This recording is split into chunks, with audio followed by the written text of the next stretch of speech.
ரெண்டு அப்டேட்டுங்க. ஃபர்ஸ்ட் பார்த்தீங்கன்னா, தலையோட குட் பை அக்லி படத்தோட டீசர் வந்து பார்த்தீங்கன்னா, இந்த மந்த் எண்ட் ரிலீஸ் பண்ணதா பிளான் பண்ணிட்டு இருக்காங்களாம். மியூசிக்லாம் பார்த்தீங்கன்னா சூப்பரா போயிட்டு இருக்குன்னு சொல்லிட்டு ஜிவி பிரகாஷ் ரீசெண்டா பார்த்தீங்கன்னா, ஒரு ஃபேன் கேட்டதுக்கு வந்து ரிப்ளையும் பண்ணியிருந்தாரு. தரமான ஒரு மியூசிக் நான் பண்ணிட்டு இருக்கேன், வெயிட் பண்ணுங்க அப்படின்ற மாதிரி சொல்லிட்டு இருந்தாரு.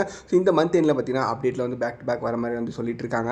ஒரு முக்கியமான விஷயம், தலையோட இந்த படத்தோட கேரக்டர் பேர் பார்த்தீங்கன்னா ரங்கன் இருக்கும் அப்படின்ற மாதிரி சொல்லியிருக்காங்க. ஸோ இந்த அப்டேட் வந்து நமக்கு கிடைச்சிருக்கு. ஸோ இந்த மாதிரி வந்து புது புது அப்டேட்லாம் தெரிஞ்சுக்கணும், சேனலை சப்ஸ்கிரைப் பண்ணிங்க. ரெண்டாவது அப்டேட் என்ன பார்த்தீங்கன்னா, நம்ம தலையோட கூலி படத்தில் ஒரு முக்கியமான ஸ்பெஷல் சாங் ஒன்று இருக்க போது அந்த சாங்கில் பார்த்தீங்கன்னா பூஜா ஆக்டே டான்ஸ் ஆட போகிறாங்களா அப்படின்ற மாதிரி அப்டேட் கிடச்சிருக்கு.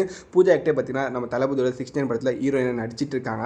தலையோட ஒரு ஸ்பெஷல் சாங்கும் பண்ண போகிறதா அப்டேட் கிடச்சிருக்கு. தலையோட ஜெயிலர் படத்தில் தம்மனை வந்து காவலர் சாங் வந்து ஸ்பெஷல் சாங்காக பண்ணியிருப்பாங்க. ஸோ கூலி படத்தில் பார்த்தீங்கன்னா பூஜா ஆக்டே பண்ணால் நல்லாயிருக்கும் அப்படின்னு சொல்லி பிளான் பண்ணி லோகேஷ் கனகராஜ் ரெக்வஸ்ட் பண்ணி டான்ஸ் ஆட வச்சிருக்காங்களா. படம் எப்படி இருக்க போது, பாட்டு என்ன மாதிரிலாம் ஷூட் ஆக போகுதுன்னு சொல்லி வெயிட் பண்ணி தான் பார்க்கணும். இந்த படம் பார்த்தீங்கன்னா ஆகஸ்ட் ரிலீஸ் பண்ணி தான் பிளான் பண்ணிட்டு இருக்காங்க. நெக்ஸ்ட் பார்த்தீங்கன்னா சிவகார்த்திகேயனோட அந்த அமரன் படத்தில் என்ன மாதிரி டிரான்ஸ்ஃபர்மேஷன்லாம் கொடுத்தால பாடி டிரான்ஸ்ஃபர்மேஷன் அதை வந்து வீடியோவாக ரிலீஸ் பண்ணியிருக்காங்க.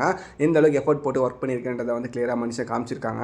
ஹரிஷ் கல்யாண் நடிச்சிருக்கோம் டீசல் படத்தோட செகண்ட் சிங்கிள் இன்னைக்கு ரிலீஸ் பண்ணியிருக்காங்க. டைட்டில் பேர் பார்த்தீங்கன்னா தில்பரு ராஜான்னு சொல்லிட்டு சாங் கேட்க நல்லா இருக்கு. நம்ம எஸ்டியா தான் பாடியிருக்காரு. சாங் செம்ம வேறு லெவலில் இருக்குது. ஃபஸ்ட் டைம் கேட்கும் போதே அடிக்ட் ஆகாமல் எனக்கு ஃபீல் ஆச்சு. ஸோ நீங்கள் அந்த சாங் கேட்டுருந்தீங்களா மறக்காம கமர்ஷியலில் கமெண்ட் பண்ணுங்கள். அண்ட் இந்த மாதிரி சினிமா அப்டேட்லாம் தெரிஞ்சுன்னா மறக்காம சேனலை சப்ஸ்கிரைப் பண்ணிங்க.